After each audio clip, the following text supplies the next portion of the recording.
وزیر داخلہ محسن نقوی نے نظام پر سوالات اٹھائے ہیں. نئے صوبوں کا آئیڈیا جو ان کی جانب سے فلوٹ کیا گیا تو توقعات کے مطابق کچھ قوتیں کچھ پولیٹیکل پارٹیز جو ہے اس کے حق پہ بات کر رہی ہیں، لیکن ایک آواز اس کے اینٹی بھی آ رہی ہے اور تنقید اب اس نوعیت کی ہو رہی ہے کہ وزیر داخلہ جنہوں نے آئیڈیا فلوٹ کیا تھا ان کی ذات کو بھی نشانہ بنایا جا رہا ہے. وفاقی وزراء اور دیگر جو لیڈرشپ ہے ان کی جانب سے نوعیت کے بیانات سامنے آ رہے ہیں. پہلے یہ آپ کے سامنے رکھتے ہیں.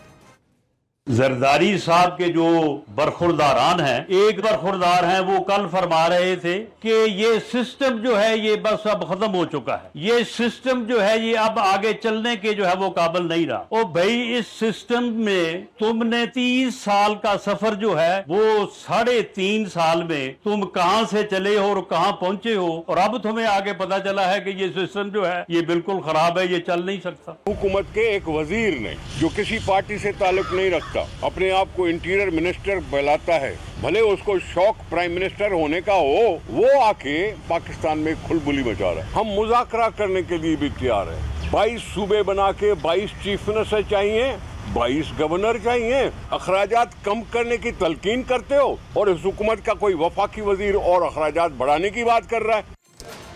یہ محسن نقوی صاحب کا جو بیان ہے صوبوں کو لے کر، اس پر وفاق کی بڑی جو سیاسی جماعتیں ہیں ان کی رائے آپ نے سن لی کہ کس طرح وہ تنقید کا نشانہ بنا رہے ہیں. ہم دیکھتے ہیں بات کرتے ہیں صوبوں کے حوالے سے، انتظامی یونٹ کے حوالے سے. تو پنجاب کی تقسیم کے حوالے سے پاکستان مسلم لیگ نون کو تحفظات ہوتے ہیں، لیکن سندھ کی تقسیم پر وہ راضی نظر آتی ہے. اس طرح پاکستان پیپلز پارٹی کی ہم بات کر لیں تو اس کو سندھ کی تقسیم جو ہے وہ کسی صورت نہیں چاہیے، لیکن جنوبی پنجاب صوبے کے حوالے سے کئی بار وہ بات کر چکے ہیں. کریڈٹ لیتے ہیں سینٹ آف پاکستان سے، ہم نے قرارداد جو ہے وہ بھی ہم نے پاس کرا رکھی ہے. آن دا ادر سے جو چھوٹی سیاسی جماعتیں ہیں، بلکہ جو اتحادی جماعتیں ہیں وفاقی اتحاد کے اندر شامل ہے، ان کی ایک اور رائے ہے. وہ جناب کراچی کی تقسیم کی بات کرتی ہیں، نئے انتظامی یونٹس کی بات کرتی ہیں، بلکہ جو پارلیمان سے باہر جماعتیں ہیں وہ بھی اس حوالے کھل کر اپنا اظہار خیال کر رہی ہیں. جو آج سٹیٹمنٹ آئی ہیں محسن نقوی صاحب کے بیانات کے بعد، یہ ذرا دیگر جو سیاسی جماعتوں کے ہیں وہ بھی آپ کو سنوا دیتے ہیں. صوبوں کی تقسیم کا تقاضا پاکستان کا آئین کرتا ہے. صوبوں کی تقسیم کو غداری کہنے سے بڑی کوئی غداری نہیں ہے. اپنے اقتدار کے لیے تو انتخابات میں لوگوں سے ووٹ مانگے جاتے ہیں، تو لوگوں سے یہ رائے بھی لے لیں کہ انتظامی یونٹس کے قیام کے لیے کیا پاکستان میں ایک ریفرنڈم کا انعقاد نہیں ہو سکتا. میں بہت مشکور ہوں وزیر داخلہ صاحب کا کہ 4-5 سال بعد انہیں احساس ہوا کہ ملک نہیں چل رہا، اور جیسے یہ باتیں شروع ہوئیں ہر طرف سے اس کی مخالفت بھی شروع ہو گئی. کابینہ کے اندر مخالفت شروع ہو گئی کیونکہ مفاد کا مسئلہ ہے، جس کے مفاد پر بھی اگر ہم ملک میں ریفارم کی بات کریں گے جس میں صوبوں کی بات بھی شامل ہے، جن کا مفاد وابستہ ہے، جن کی سیاست ان معاملوں سے وابستہ ہے، وہ نہیں ہونے دیں گے.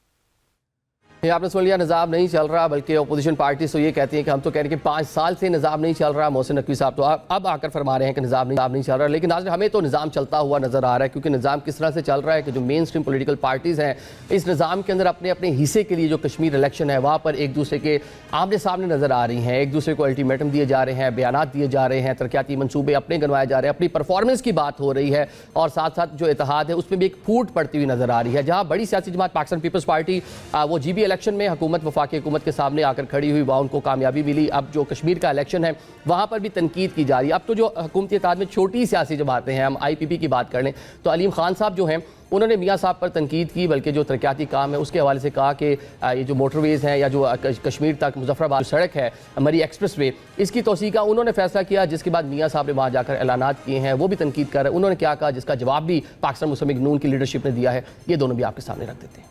میں نے سنا بہت سارے جلسوں میں کہا گیا یہاں پہ ایئرپورٹ بنائیں گے، یہاں پہ موٹر ویز بنائیں گے. جب علیم خان نے اعلان کیا کہ وہ اسلام آباد مری ایکسپریس وے کو اب مری سے مظفر آباد تک پہنچائیں گے، آج تک آپ نے مری سے لے کے مظفر آباد کی ایکسپریس وے کیوں نہیں بنائی؟ یہ تو کیبنٹ میں ہے اور کمیونیکیشن کے منسٹر ہیں، 2.5 سال ہو گئے ہیں، انہوں نے کوئی انیشیٹو لیا ہے تو بتا دیں پبلک کو، رنگ بازی نہ کریں. انہوں نے کون سا پرپوزل جو ہے پرائم منسٹر کو دیا ہے؟ پچھلے سال جو تباہی مچائی ہوئی ہے راوی کے کنارے، اس کا تو لوگوں کا کہ آنسو بھی تو پوچھے ہیں، جس تھالی سے کھا رہے ہیں اسی میں چھید کر رہے ہیں. قطعی طور پر کوئی سیاسی مجبوری نہیں ہے. چیلنج کر کے دیکھ لیں، علیم خان صاحب کر لیتے ہیں، 2 دن میں حساب کر لیتے ہیں. یہ حساب کتاب کی باتیں ہو رہی ہیں. پاکستان تحریک انصاف جو کشمیر الیکشن ہے وہاں پہ یہ پارٹ نہیں ہے، اس میں حصہ نہیں لے رہی، لیکن جو وفاق میں اتحادی ہیں کشمیر الیکشن میں آمنے سامنے دکھائی دے رہے ہیں. ایک طرف الٹیمیٹم دے رہی ہے Pakistan Peoples Party, on the other side Pakistan Muslim League Noon I P P کہہ رہی ہے کہ حساب کر لیتے ہیں اور منٹوں سیکنڈوں کا معاملہ ہے، حساب ہو جائے گا. تو نظام میں کیا تبدیلی آنے والی ہے اس پر بات کر لیتے ہیں. جو گیسٹ ہمارے ساتھ موجود ہیں سب سے پہلے تعارف کراتا چلوں. اسٹوڈیوز میں ہمیں جوائن کر رہے ہیں سینیٹر عرفان اللہ خان صاحب.